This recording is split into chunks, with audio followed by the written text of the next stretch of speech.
開場這個帶着豎着敲鼓的動作，在他轉身敲鼓時，可以用控制技能中斷，並讓他進入敵人狀態。如果不中断，会召喚3個緩慢追蹤你的巨型鬼火，就算撞到你时泄势了，也还會分裂3個小鬼火衝過來，比較麻煩。他敲鼓時，如果你靠太近，就會瞬移，最好等他轉圈時再上去攻擊。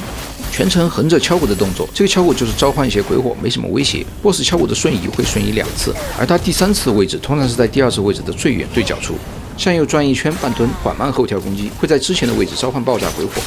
一階段會在場地召喚大量的小鬼火，要注意繞開走。這個敲鼓動作，除非你確定路徑上沒有鬼火，不然別用凌雲踏過去，很容易撞到鬼火。站定敲鼓4下，每次敲鼓會在周圍產生擊碎效果，並召喚緩慢追蹤的鬼火。第2次敲鼓時召喚2個，可以解除鎖定視角觀察鬼火的位置，在相距1個身位的位置就泄勢，或是觀察地面的亮光來判斷距離。同時召喚3個鬼火的技能，出現這個技能的時候，我建議往右邊走一點再泄勢，因為這3個鬼火是從最右的那個開始先動。如果你在左邊，會出現3個鬼火過來的時候非常接近，容易泄勢1個後馬上被後面的撞到。這個 BOSS 1階段的處決血量可以帶入2階段，進入2階段會回滿真氣。雖然你保持攻擊，可以概率讓他進入2階段時不回真氣，但並不是100%成功。2階段開場是狐狸形態，這裡應該有一段變身過場，但我這裡沒觸發，不知道是為什麼。轉身掃尾攻擊會再接一次大範圍掃尾。視頻後面再說變身過場的處理。飛到空中敲鼓要看鼓上出現的狐火是什麼，是3個小狐火，會持續追蹤爆炸，可以泄勢，但是建議拉遠距離，讓他們自己爆炸。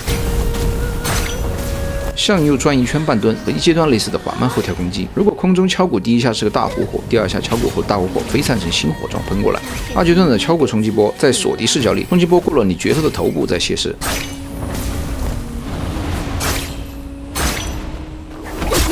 進入鷹形態，躲開地面光柱，泄勢他飛下來的3段攻擊，之後他從天上下來的翅膀攻擊都是1段。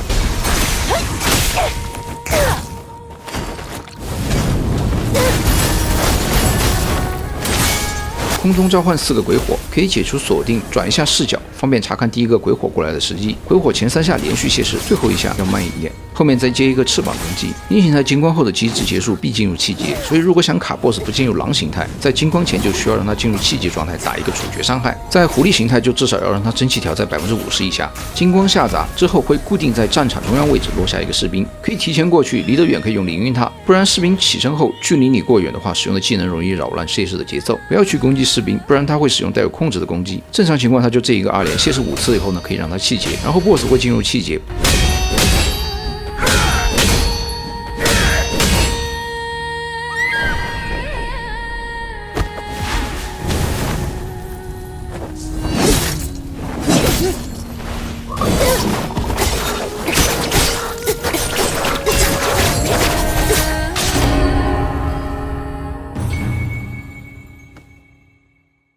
然後先說一下其他需要注意的地方，最后我們再詳細說狼形態。這個 BOSS 我建議你們無傷不要使用破竹城去打，想做武學任務可以去簡單難度。破竹城的主攻武學是閃，閃這個武學呢，它本身對於無傷就是負面作用。一方面，閃的常態就是打開狀態，對於畫面遮擋很嚴重，包括泄勢時候的動作也是把正前方擋得嚴嚴實實。如果 BOSS 只是有快速動作，你根本看不到。然後是閃的鎖敵，本身閃就已經遮擋視野了，那麼閃的鎖敵呢，還要把視角壓低，讓你和 BOSS 基本上處於同一水平的視角，能看到敵方的動作就受限。這個鎖敵視角我是真的很難受，打這個 BOSS 我都經常是解除鎖定的。最後是特效，醉夢春幽的武學系特效讓你的畫面很花，而人閃又是這個流派的主要輸出，所以這個流派的問題就是閃本身遮擋加上锁敌的問題，再加上特效的遮擋，加上这個 BOSS 本身又有很多鬼火衝擊波需要看畫面的技能，讓你用這個流派就是純負面作用。除非你自己很熟悉破竹城，不然不推薦你們用這個流派去打啊，用自己擅長的武學吧。没有熟悉的武學的話呢，我首推是青山之筆，遠程傷害而且数值高。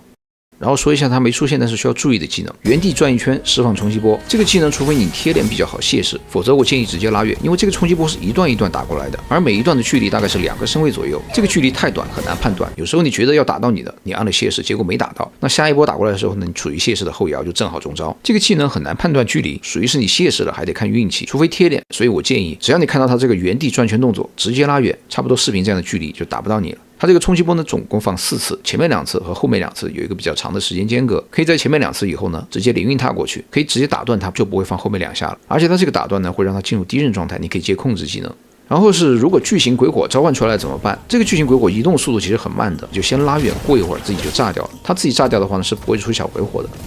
2階段時候狐狸變身動畫，這個時候它帶有減傷，周圍出現狐火是有傷害的，所以不要靠太近。先不要亂跑，因為會出現大型狐火。隨機生成的這種大型狐火呢是固定不動的，它是瞬間生成。如果你亂跑的話呢，容易撞到。最好是大狐火出现以後，你再找一個狐火比較少的寬闊地方過去。大狐火20秒後會自己消失。而大狐火出來以後 ，BOSS 周圍的狐火會開始向隨機的地方飛過去，而且大概率會飛去你之前站的地方。所以狐火出來以後，看到了寬闊的地方，趕緊過去，別待在原地。同時也要注意躲避飛出來的狐火。這些狐火可以泄勢閃避，但是飞行的弧度呢不太好觀察。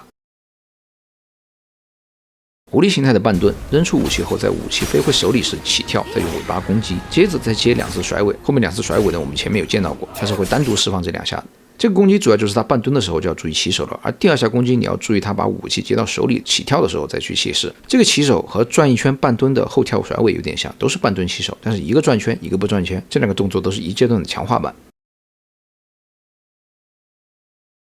有一個很不常見的2階段金光，场地变成和鷹形態召喚士兵時的迷霧狀態 ，BOSS 瞬移到戰場的某個位置，然後金光朝你的位置發射大量快速飛行的鬼火。這個技能在出現的第一時間可以直接連雲踏過去斷掉，也可以保持遠距離，鬼火快打到你的時候閃避開。這個金光出現的概率很低，差不多幾十次才會出現1次，而且沒有見過在鷹形態下出現，只有在狐狸形態和狼形態見過，你們可以稍微留意一下。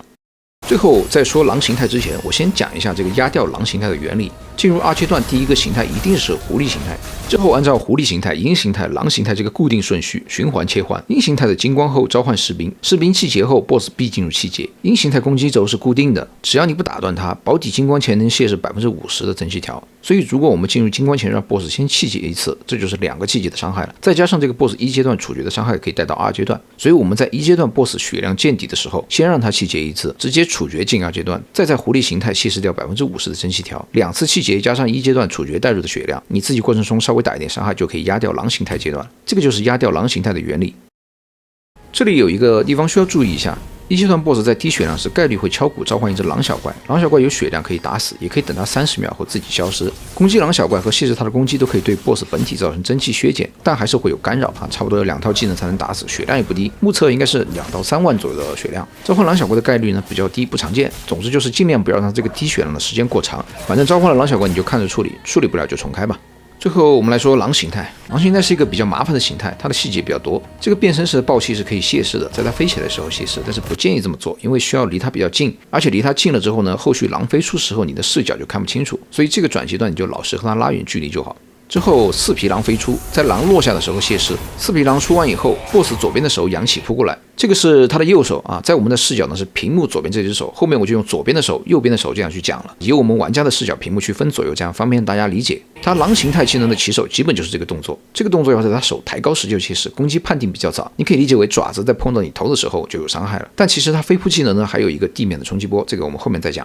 然後是右邊的手抬起撲擊，也是和剛才一樣，抬起就泄勢。之後雙手撲擊，雙手可能是紅光，也可能是金光。金光的話是原地撲，紅光則是先跳開再撲過來。這裡我說一下我的猜測啊，這個左邊手的起手撲擊，它應該是一個單獨技能，因為後面也有其他技能是在這個左邊手撲擊之後使用的。但是這些技能呢會拋開這個撲擊自己起手，而且我現在手上的數據情況哈，最後一下的這個雙手撲擊是金光還是紅光，取決於右邊這下撲擊有沒有打到你。如果打到你就是金光，如果沒有打到你就是紅光，和第一下左邊手的撲擊是沒有關係的。也就是說第3下其實跟第2下綁定的，但是這個右邊手的撲擊呢又只會在左邊手撲擊之後，沒有見過右邊手撲擊單獨使用的。我這裡講的可能有點繞腦，想要細究的朋友呢可以琢磨一下啊，不想細究的我直接總結一下。這個狼形態開場的3下撲擊，你可以把它當成一套技能，開場是固定出現，後續也可能出現，不過概率比較低。然後是第3下金光還是紅光，取決於第2下右邊的手有沒有打到你，打到了就是金光，原地撲；沒打到就是紅光，先跳開再撲過來。紅光後可以接控制技能打一套輸出。然後是第3下撲擊的判定點，它的判定是在雙手拍地的時候啊，在他雙手往下拍的時候再泄势，而不是到你頭高度的时候，可以從他的动作上去分辨。總結一下雙手撲擊和單手撲擊的區別，單手撲擊只抬一只手高過 BOSS 頭頂，判定點在碰到你頭的時候，在抬手時候就泄勢。雙手撲擊呢，2只手抬得比較低，都沒有高過頭，判定點在拍向地面的時候，雙手過你的頭往下拍時再泄勢。而雙手撲擊會在其他技能後面銜接，是一個收尾技能，不會作為起手出現。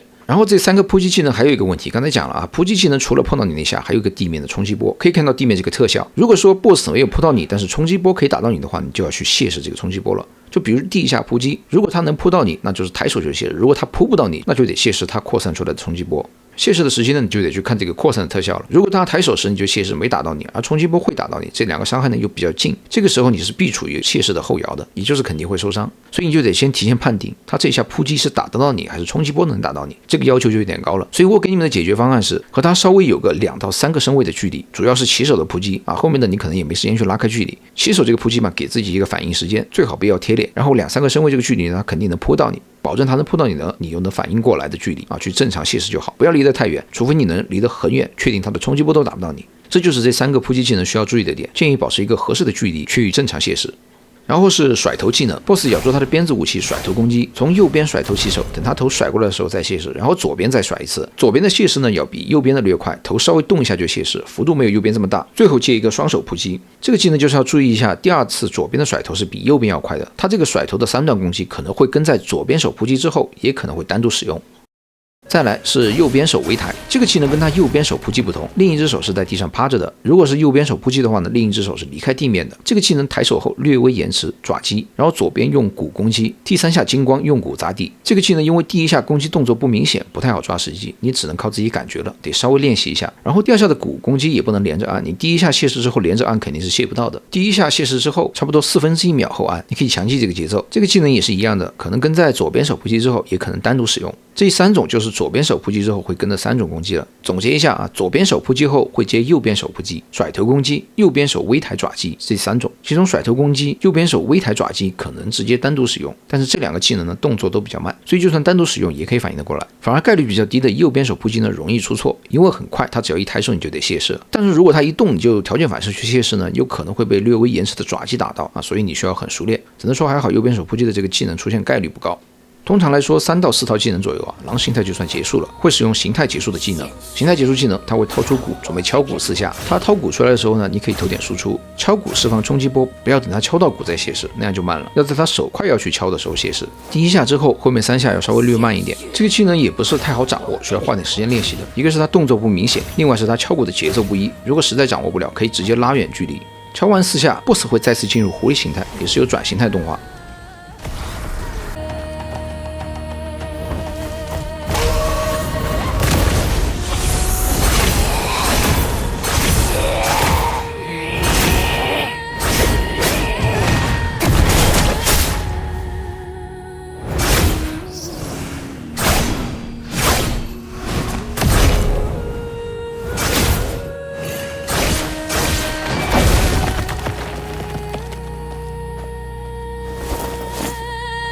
用鮮血染紅這片土地。最後提一點，進入狼形態是剛氣結完的滿真氣。這裡我們可以看到，整個狼形態如果全卸勢到 BOSS 的真氣就只剩這一點了。如果你用的毒天宮，應該也是已經進入氣結了。而狼形態的氣結呢，可以延長它的形態，處決了之後，會再繼續釋放幾套狼形態的技能，再去轉形態。如果你沒有使用天宮的話呢，我這裡教你怎麼樣讓它繼續保持狼形態啊。因為進入狐狸形態的話呢，狐狸形態的轉場動畫時間是比較長的，而且場地上的狐火隨機性、干擾性也強。如果能選的話，我更願意選狼形態，因為可以快速消化它的真氣，在它敲鼓動畫結束快起身的時候，迅速用控制技能打斷它，它就會再一次進入狼形態。而此時它的真氣已經沒有多少了，所以很快就會進入氣結。這個是比讓它再次轉入狐狸形態要更快氣結的方式。就算陰形態金光之前你沒有多一次氣結，那這一次的氣結怎麼都應該結束了。好了，這就是一個狼形態完整流程了。恭喜你學會了，去揍它吧。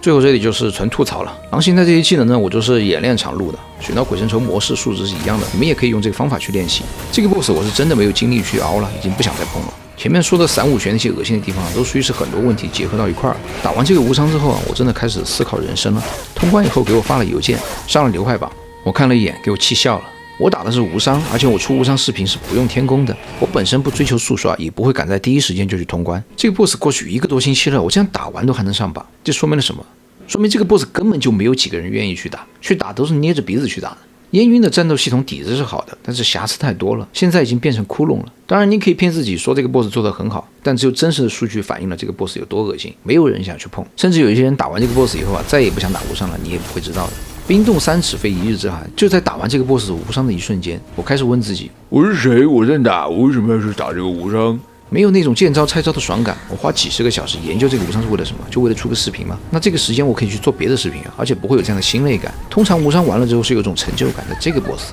打完之後覺得什麼都無所謂了。我覺得自己200年以內都不想再碰烟雲的无伤了。之前御魔大王我就已經預料到了，果然烟雲最惡心的 BOSS 永遠是下一個，只是沒有想到這麼快。我之前還開玩笑說，不會清河之後一個區域來一個重量級 BOSS 吧？你看不見傷這不就來了嗎？這次的无伤角色是无伤，但真的把我打傷了。後續炎炎无伤我可能要降低優先級了，先忙別的視頻吧。什麼時候有空了沒事幹我再考慮去打吧，累了。